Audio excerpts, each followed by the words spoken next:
here's a fun subject. Clowning solo or clowning in groups. I love both. Okay. So when I think of clowning solo, I 35 years ago started to only wear clown clothes and have all my pants created with big deep pockets to carry a lot of toys, because everywhere is a place for fun. It can be a place for fun where you're naughty and just want to be naughty. So I have the whoopee cushion in this pocket and the snot in this pocket.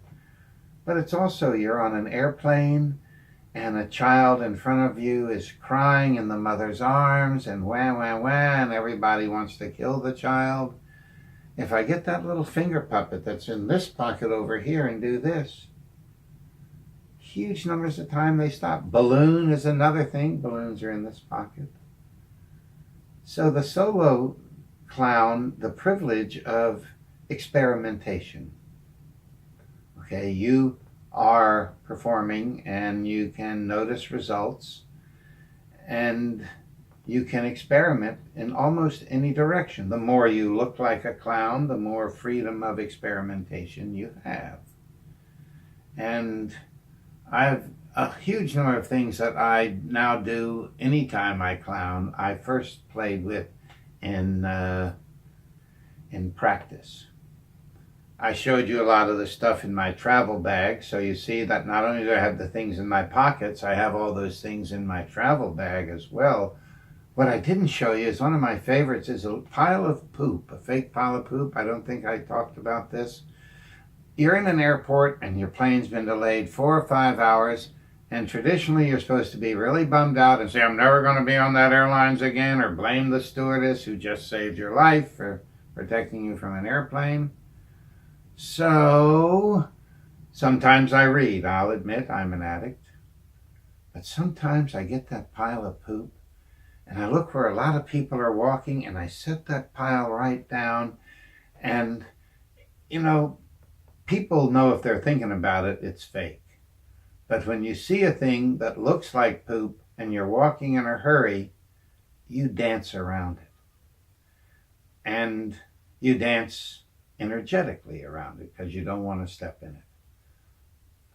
And I love, I've done it a lot, so I love, they do their little dance and then they have their own style. They might take 2 steps and look back and go, yep, that was poop, and then 2 more and look back.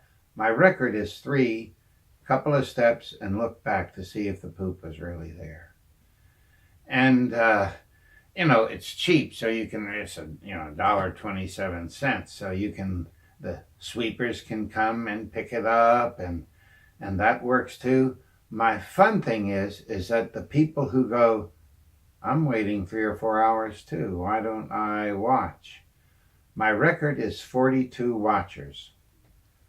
And one person even did the figure skating thing where they held up 7.2 for a person's way they danced around the poop. So that's individual. Now group clowning is, it's an invasion. That one nice thing about group clowning is that new clowns feel like old clowns because they're, even if they're staying there going, oh my God, I'm no good, they're good, I'm no good, and they're standing and shaking and thinking I'm a failure, because they're in a clown costume, the people look and go, wow, they're really good. Because look how well they're performing not knowing anything. And of course that works well. You can do more misbehavior, so the misbehavior level dramatically increases. It's practically an invasion, whether you're taking 20 or 40 people to a hospital or orphanage or wherever, nursing home, prisons. So with numbers, you can also think, if you're dealing with a specific person and you're not quite the right person, a nice thing you can do is to think of who's there and go get that person, which is a really a good bonus for a group. It also shows people, I think, that you can have a wide variety of different people that will get along through clowning. So it's a real way to bond people who are different, at least in that event.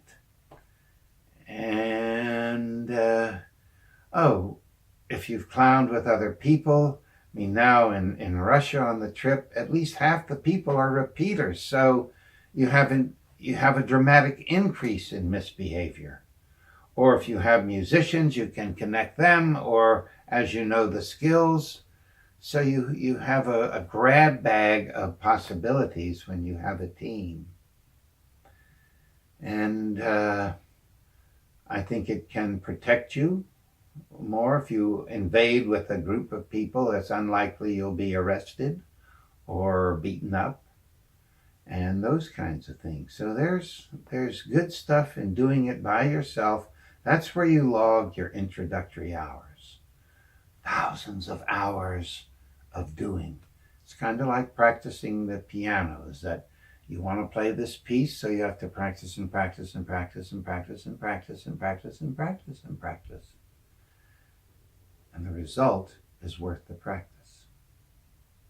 Do it.